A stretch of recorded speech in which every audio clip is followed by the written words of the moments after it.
On February 3, 1917, the U.S. cuts off relations with Germany because of the Zimmermann telegram. When World War I began in 1914, the U.S. took an official position of neutrality, but indirectly supported the Allies through extensive trade and billions of dollars in loans. Conversely, Britain's naval blockade of Germany brought immense hardship to the German people. By 1917, U.S. entry into the war seemed inevitable. Germany implemented a plan to try to counter that inevitability. German Foreign Secretary Arthur Zimmermann sent a telegram to Heinrich von Eckhardt, Germany's ambassador to Mexico. The message instructed von Eckhardt that if the U.S. were to enter the war, he should approach Mexico's President Venustiano Carranza with an offer of alliance.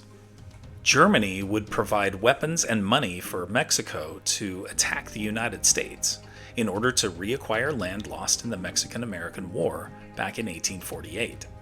Additionally, von Eckhardt should use the Mexicans as an intermediary to entice Japan into the alliance. The British intercepted and decoded the message and were all too happy to inform U.S. President Woodrow Wilson, causing him to cut off relations with Germany. When the contents of the Zimmermann telegram were made public weeks later, Americans were understandably outraged, and the Zimmermann telegram became one of the major factors that pushed the U.S. to enter World War I just 2 months later. For their part, both Mexico and Japan made it clear that they had neither solicited nor had any interest in this proposed alliance. Japan, in fact, was a member of the Allies, although they ended up extremely unhappy with the treaties that were signed at the end of the war, including the infamous Treaty of Versailles.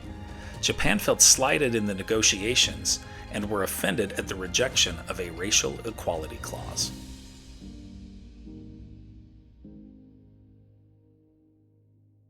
Here are other events that happened today in history. In 1870, the 15th Amendment to the U.S. Constitution is ratified, giving black men the right to vote. In 1944, the U.S. captures the Marshall Islands, which had been controlled by Japan since World War I. In 1959, Buddy Holly, Ritchie Valens, and J.P. the Big Bopper Richardson are killed in a plane crash in Iowa. In 1966, the Soviet spacecraft Luna 9 becomes the first unmanned craft to land on the moon. In 1994, President Bill Clinton ends the United States' 19-year trade embargo with Vietnam. In 2002, the Patriots win the team's first Super Bowl on an Adam Vinatieri field goal as time expires. In 2023, a Norfolk Southern freight train carrying hazardous materials derails in East Palestine, Ohio.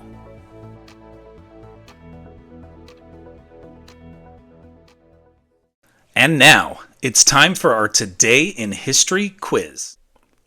What caused the 1983 death of pop singer Karen Carpenter?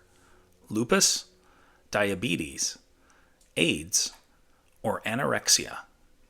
Think you know the answer? Drop your guesses in the comments below. Find out if you're right tomorrow on Today in History.